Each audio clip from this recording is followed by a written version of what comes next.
In chapter three, we're going to be talking about cost behavior and cost volume profit analysis.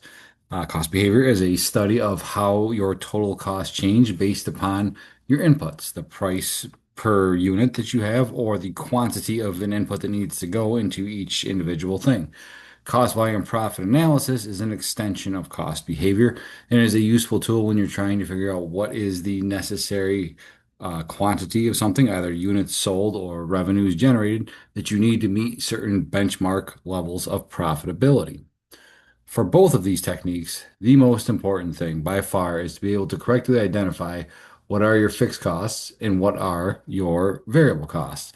Fixed costs do not change when production volume changes. So things like fixed salaries for supervision or your rent, those don't go up or down depending on how many units you produce. Where variable costs are the opposite, they change with production volume. So these costs increase or decrease on a per unit basis. The more units you make, the more you have to pay in materials and labor and variable overhead. Some costs have components of both. Those would be mixed costs, something that has a fixed component and a variable component at the same time. Employees' salary in this case would be a mixed cost because the employee's pay depends on production volume, while another part of it does not. If they have a fixed set salary, that's the fixed portion. And if they get paid piecework, as they call it on top of that, a bonus for every unit produced, well, now that cost becomes mixed. When you're discussing fixed costs and when you're doing all of your fancy calculations to make expectations about costs, it's always important to consider your relevant range. And that is the range of production for which your variable costs will remain constant and your fixed costs will remain the same. And to me, the easiest way to grasp what a relevant range is imagine that you are operating a facility that has the potential to make 100,000 units of output. You got to pay rent on that facility. You've got to pay property tax on that facility. You got to pay insurance on that facility. But you're at max capacity. You're making exactly as many units as you have the machines and skilled workers and space to do. If you wanted to increase your volume of output past that 100,000 max capacity, say to 150,000, you can't do it with what you're working with, which means you're going to need another facility. And that other facility is going to cause you to incur more rent and more insurance and more property taxes, etc. So fixed costs are fixed, but they're only fixed within the relevant range. And relevant range can also have an effect on some of your variable costs as well. Like if you are having a storage facility somewhere that you're getting units shipped to, and you calculate the cost to, ship those units and have people go and put them into storage when they arrive at your location, they'll be consistent for every unit that gets stored at that location. But if you fill that location and you need another location, well, maybe that location's farther away. And now your cost of receiving a piece of inventory or a piece of materials has changed, even though it's variable. So your costs are only consistent within your relevant range. And there's times where your company will get too big and it'll exceed the relevant range. And now you need to recalculate what your total fixed costs are and what your new cost per unit variable is going to be. And while that might seem like a simple thing, it greatly diminishes your accuracy of your predictions because there's no guarantee on exactly what those costs are going to be after the change. You have information. You've been working out of one facility for a super long time. You know that place inside and out and exactly how much things will cost in that place. Like with anything that's new, there's some variance in the returns that you get. That new facility might not lead to the exact cost actually that you were expecting in your budget. So, how do you figure out the cost of anything? Well, if you've got different cost components, then the total cost is going to be the sum of your fixed cost plus the sum of your variable cost. And your variable cost goes up the more units you make. So, if you took your variable cost per unit and multiply it by the number of units, you get your total variable cost.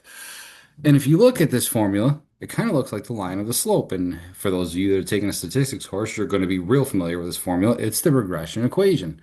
Y equals A plus B times X, whereas Y is the total cost of doing something, A is the fixed portion, B is the variable cost per unit that you have, and X is the volume that you're going to do. So if you were making, widgets in a facility and your fixed cost of operating that facility were $10,000, that would be your constant right here. This would always be that. And if each unit had a variable cost of, say, $5, five would be your B. And then if you multiply that by X, the total number of units you want to make, you get your total variable cost. Sum your two cost components together, that gives you your total cost. What I'm implying here is that the regression equation, which is commonly used in any statistics course, applies to cost accounting as well. It's a very useful formula to figure out your expected cost of a particular matter. And you can even have that bad boy in graph form. Right here, this is what we have. This is our expected total cost of making stuff based upon our production volume. And we know that production volume, as that goes up, our total cost is going to go up because some of those costs are variable. Well, why doesn't this line start in the origin? And that's the fixed costs. The fixed costs are what you have to pay regardless if you don't produce anything. So essentially, this equation that we have, our regression equation, is going to figure out our expected total cost when we assume that production is zero, we still have to pay our fixed cost, and then every extra unit we make, those extra variable costs, the slope, if you will, increases the total cost of our project. Is a way to simplify this beyond taking all of the data in the regression equation, finding what your expected variable cost or fixed cost is going to be. If you're a company that's been operating for decades, you're going to have tons and tons of data to work with. And that means you're going to have to put a lot of stuff into your calculations to figure out what your slope and what your average fixed costs are, et cetera. The high-level method allows you to estimate this based upon only 2 points in the data, and it's useful to do when you don't have detailed data for that extended period of time, or you simply don't have the time to work with all that data. You're in a meeting and someone asks you a question off the top of their head, and you just got to do some, on paper math in front of you. So in this case, we have customer support costs for a company, Company X over here. We have 15 months of data, and for each month of data that we have the number of calls that they've made and how much our total customer support costs were. Well, we could go through right here and figure out, in this case, what our average fixed costs were. We can try to find some kind of way to figure out what our average number of calls were. And we can do some math that you'll see here in a second to figure out, okay, what is our average cost in this case per call? And it's more than just simply dividing your total cost by the number of calls because some of it might be fixed, some of that total cost, and some of it might be variable. To do this, it's not going to be fun with 15 months worth of information if we don't, unless we got a computer in front of us that can do it incredibly fast. But what we can do is we can find the highest 571 and lowest 325 observations of X. Month two was the month that we had the least amount of calls. Month eight was the month that we had the highest amount of calls. So let's just use the information from these 2 months to make things work. In month two, we fielded 325 customer support calls, and it cost us $19,149. In month eight, we fielded 571 calls, and it cost us $29,964. Well, with that, now that we have the highest and lowest volume of data point within our data set, we can use this, what they call the high-low method. And we're going to estimate what portion of those total costs were fixed and what portion were variable. We can start by figuring out our variable cost per unit. And what you do is you take the delta, if you will. It's the difference between your highest, in this case, cost and your lowest cost. So that difference between these two is the variance, the range of your data. And then down here, do the same thing for the number of calls. Take the highest minus the lowest, 571 minus 325. And if you take the increase that you had in your costs and divide it by the increase between high and low that you had in your number of calls, you get a reasonable approximation of what your additional variable cost is per call. In this case, we're saying it's rounded off $43.96 in variable costs that we incur for each customer support call that we have. And that's the cost of having to pay people to be on the phones to assist them, and some other variable aspects that go into it as well. But we have a slope, if you will, here right now. We think that each additional call that we field costs us just under $44 in variable costs to have to handle that call. And that is the slope formula. This is our Y variable. This is our X variable. X always makes Y change. So in this case, because these bottom numbers are the number of calls, we're saying the number of calls increases our total cost, which makes a lot of sense. So you can use the slope formula you've seen in tons of math classes, delta y over delta x. For the fixed portion of it, we're going to use this guy to figure out your A, if you will. It is y minus b times x. And you can pick this for either of the points in your data. I'm going to back up a couple of slides here, going to use the highest observation right here, which is 571 calls that cost us $29,964. Going forward again real fast. If we take that amount of cost that we had, our y, 29,964, we subtract from it our expected variable cost per call, which we just determined on the previous slide to be 43.96, and multiply it by the number of calls at the highest observation. We come up with $4,862.84. That's our expected fixed cost of operating this call service center. So what we're saying in summation, after we use these two formulas, is that operating the center costs us $4,862.84 in fixed costs regardless. And then for each additional call that it fields, we got to pay an additional $43.96. And now that we have our A and we have our B, we have our fixed costs and our variable costs, we can use the regression equation to figure things out. Our total cost equals our fixed cost plus our variable cost times the number of units we're trying to predict for. So if we're making an estimate in this case for 400 service calls, well, it's going to cost us our fixed cost, and each one of those 400 calls is going to cost us $43.96. Our estimate on this regression equation, if you will, is that we are going to pay $22,446.84 in total cost to field 400 service calls during a period. Again, make sure that this is within the relevant range of the facility that you have. Our highest observation was like 517, so this is definitely within the relevant range. So it should be a pretty accurate predictor. But if we were looking for 800 service calls, well, according to our data, we never fielded anything close to that. We don't even know if our call center can handle that without having to hire additional people and buy more bandwidth and God knows what, which means it's a less accurate predictor of our outcome because what we have in there is a number that exists outside of our observable range of information to work with. Plotted on a graph, here's the numbers that we had. We've got our formula that we have that makes a prediction for any one given point. And we know at 325 calls, we paid 19,149. At 571 calls, we paid 29,964. So if this was a perfect formula to accurately predict our calls, that line, as the number of calls increases, total cost should increase as such. But we can see down here, the bigger orange dots are the actual points in our data. Just because you made a formula for it doesn't mean that it is a perfect predictor. There's things that go in each and every month, costs change.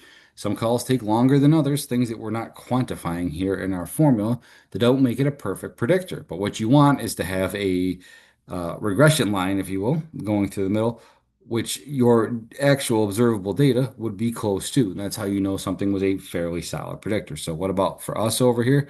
Um, it's not great.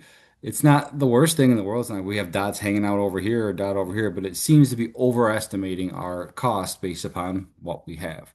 So this would give us a reasonable approximation of what data, of what our cost is going to be, but it's not super perfect for coming up with a very accurate prediction. And that is the flaw of the high-low method. You've got a ton of data and you're only taking 2 points out of it.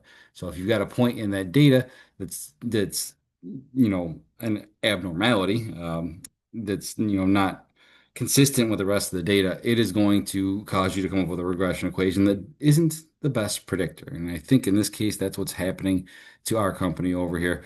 Just using the high and the low points of our observed data caused us to come up with a predictor equation, a model, if you will, that is over predicting cost at every single volume. But that is the basis of regression analysis. Regression analysis is using observed data to make predictions about something else. But for this, instead of just using that approximation high-low method, we want to use everything that we have to work with because the more data, the better. It gives us a better understanding of the nature of our costs. It'll help make a better predictor model. For this, You need to be able to identify what your variables are. Your outcome variables are the thing that you're looking for. So in the case that we just had right there, our outcome variable or our dependent variable is the total cost of operating the call center. Your predictor variables or your independent variables are the things that are influencing your dependent variable. Our independent variable over here is the number of calls. Y always depends upon X. The total cost that we have each and every month is dependent upon the number of calls that we handle. So once you know what is the thing that you're going to use to predict with and what the outcome is that you're looking for, then you have the ability to set up a pretty simple linear regression equation using just one variable. This is much easier to do with variables that are continuous, things that are, you know, measurable in numbers, quantitative, and they can continue for forever. How long things took to do in time, what the, expected cost of something was, like you can, the weight of the products that you produce during the period, all of those things are measured in numbers, and you can use them to a whole bunch of different points. Some variables, however, there's not like an ongoing, you can keep measuring things smaller and smaller, and those are your discrete variables. And they typically fall for the purpose of cost accounting into yes, no categories. Did you get the shipment there on time? Was the product defective, etc. Uh, so some variables make this better than others, but there's always a way that you can go about working with any type of variable to make regression analysis work. And regression analysis looks a little something like this when you input it into Excel. You're going to go and and you'll see it in your lab this week. You're going to have to go and highlight all of the observed data that you have and then have Excel run regression analysis for you. And you get the following feedback. And it looks like a lot. Don't worry, it's not that scary. The first thing that you want over here are your R's. And R is a measure of how good your model is at predicting your outcome, your response variable, if you will. It's always measured on a scale of 0 to 1, with 1 being almost a perfect predictor and 0 being the worst predictor in the world. And you want the numbers to be as high as humanly possible. Uh, don't worry about the whole lot of stuff that's on here. The big ones for this course are going to be your R square, and because we're only using one predictor model, basically what this is saying right here is 68.8% of the variation that we saw in our total cost of operating this call center was caused by the quantity of calls that we received. The other 61% or 31%, excuse me, and change was caused by something outside of that, but that is the main reason. That's the biggest chunk that we have. Down here for your coefficients, these are the two big numbers that you want. In this case, we have intercept and calls. Well, intercept is the point where your y-intercept starts at. It's the, in terms of cost, that's the amount of cost you have to pay at 0 units produced. That is your fixed cost. So for this summary output right here, they're predicting that the fixed costs are going to be $7,423, and if we round off 66 cents a month. The coefficient next to your predictor variable, in this case, the number of calls, is how much it increases by each additional unit of X you have. In this case, each additional, whoops, excuse me, call that we field. So if we go through and we take information based upon all of the data in here, we get very, very different numbers for what our fixed costs is and what our variable cost per additional unit or additional call is. Over here, we've got a bunch of other numbers to work with. The first one you got is your significance. And what you want to have over here is that it's a measure, the best way I can describe this, of your potential for error if you use this as a predictor. Like, what is your probability that if you use this model as your predictor, the numbers are going to come out crazy wrong from what you thought they were going to be. And you want this number to be low. It says right here, all p-values, we want it to be less than 5, so less than a 5% chance of making an error. So we can see over here that's infinitely smaller than that. So this should be a very good predictor. There is, in fact, a very strong relationship, obviously, between the number of calls we field and the cost that we have.